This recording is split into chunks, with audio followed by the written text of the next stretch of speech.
தமிழ் நண்பர்களுக்கு வணக்கம். இன்னைக்கு இந்த வீடியோவில் சிற்றிலக்கிய வகையான பல்லு இலக்கியம் பற்றி பார்க்கலாம். பல்லு இலக்கியங்களுக்கு நூல் படைக்கும் மரபு உண்டு. காப்பு, கடவுள் வணக்கம், பாயிரம் அப்படின்னு முறையாக படைக்கப்பட்டிருக்கும்.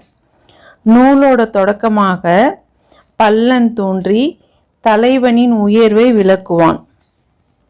பின்பு பல்லன் பல்லியர் தம் குடி பெருமைகளை கூறுவர். இவற்றை தொடர்ந்து நாட்டு வளம், நகர் வளம் கூறப்பட்டிருக்கும். அடுத்து இந்த பல்லு இலக்கியத்திற்கு பெயர் காரணம் பார்க்கலாம். பல்லர்களின் வாழ்க்கையை விளக்கி கூறும் இலக்கியம், அதனால் இதற்கு பல்லு இலக்கியம் என்று பெயர் ஏற்பட்டது. உழவு தொழில் செய்யும் மக்கள் பல்லர்கள். இவர்களில் பெண்களை பல்லியர், பல்லத்தியர் அப்படின்னு சொல்லுவாங்க. வயல்களில் உழவு தொழிலை செய்யும் மக்களின் வாழ்வை பாடும் இலக்கியம் பல்லு இலக்கியம். பொதுவா இந்த பல்லு இலக்கியத்துல பாட்டுடை தலைவன் பெயர் மட்டுமே கூறப்பட்டிருக்கும். மற்றவர்களுடைய பெயர்கள் கூறுவது மரபு இல்லை. பல்லனுடைய பெயர் பாட்டுடைய தலைவனுடைய பெயரோடு சேர்ந்து கூறப்பட்டிருக்கும். மூத்த பள்ளியின் பெயர் பாட்டுடை தலைவனின் ஊர் அல்லது நாட்டின் பெயருடன் சேர்ந்து கூறப்படும். இளைய பள்ளியினுடைய பெயர் பாட்டுடை தலைவனின் ஊரின் பக்கத்து ஊர் அல்லது பக்கத்து நாட்டின் பெயருடன் சேர்த்து கூறப்படும். இரண்டு பள்ளியர்களில் ஒருத்தி சிவன் அடியவராகவும் மற்றொருத்தி திருமால் அடியவராகவும் இடம்பெறுவர்.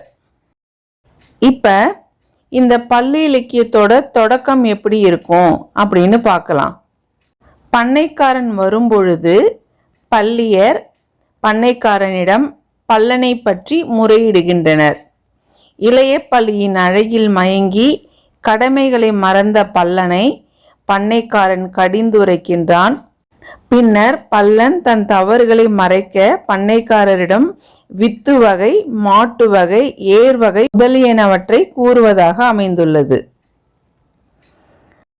மூத்த பள்ளி முறையீடு. மூத்த பள்ளி பண்ணைக்காரன் முன்பு தோன்றுகிறாள். தன்னை ஒதுக்கி வாழும் பல்லனை பற்றி கூறி முறையிடுகிறாள். அதை கேட்ட பண்ணைக்காரன் பல்லனை சினந்த பண்ணைக்காரன் குட்டையில் மாட்டி விடுகின்றான். பின்பு மூத்த பள்ளி மூலம் விடுவிக்கப்படுகின்றான். அடுத்து பயிரிடும் பல்லியர்.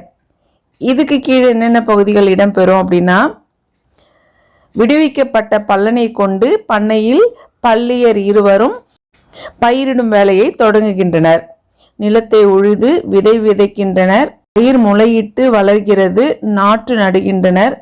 களை அகற்றி நீர் பாய்ச்சுகின்றனர். பயிர் விளைகிறது. முற்றிய கதிரை அறுத்து நெல்லடித்து குவிக்கின்றனர். உழவு வேளையில் பல்லியர் பங்கு பெறும் நிகழ்ச்சிகள் பாடல் மூலம் காட்சியாக்கப்படுகிறது. இந்த பகுதியில் நகர்வலம் மிக அழகாக வர்ணிக்கப்பட்டிருக்கும். இந்த நிகழ்வின் போது பல்லியர்கள் மோதல்.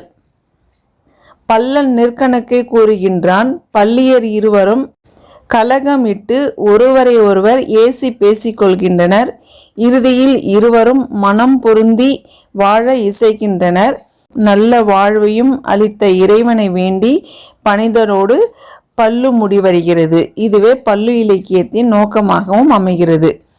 இவ்வாறு காணப்படும் உழவர்கள் பற்றிய செய்திகளும் உழத்திப்பாட்டு முதலிய வழக்காறுகளும் பாட்டும் கூத்துமாக அமைந்துள்ள பல்லு என்ற சிற்றிலக்கிய வகை தோன்ற வழி செய்திருக்கிறது என்ற செய்தியும் அறியப்படுகிறது. பழங்காலத்தில் உழவு தொழிலில் ஈடுபட்ட பல்லர் பல்லியர்களிடம் வாழ்க்கை ஒட்டிய கூத்து வகைகள் பாட்டும் தாளமும் பொருந்தி சாதாரண மக்களால் விரும்பி பாடப்பட்டு வந்தன. இந்த ஆட்டங்களையும் பாடல்களையும் கவனித்து மகிழ்ந்த புலவர்கள் அவற்றை இலக்கியமாக படைக்க வேண்டும் என்று விரும்பி இருக்கலாம். அதுவே பல்லு இலக்கியம் தோன்ற காரணமாக அமைந்திருக்கும். இன்னைக்கு இந்த வீடியோல 96 வகை சிற்றிலக்கியங்கள்ல ஒன்றான பல்லு இலக்கியம் பத்தி பார்த்தோம். உங்களுக்கு இந்த வீடியோ பிடிச்சிருந்ததுன்னா லைக் பண்ணுங்க, ஷேர் பண்ணுங்க. என்னுடைய தமிழ் டீச் சேனலை சப்ஸ்கிரைப் பண்ணிக்கோங்க. அடுத்த வீடியோவில் வேறு ஒரு தலைப்போடு நான் உங்களை சந்திக்கிறேன். நன்றி.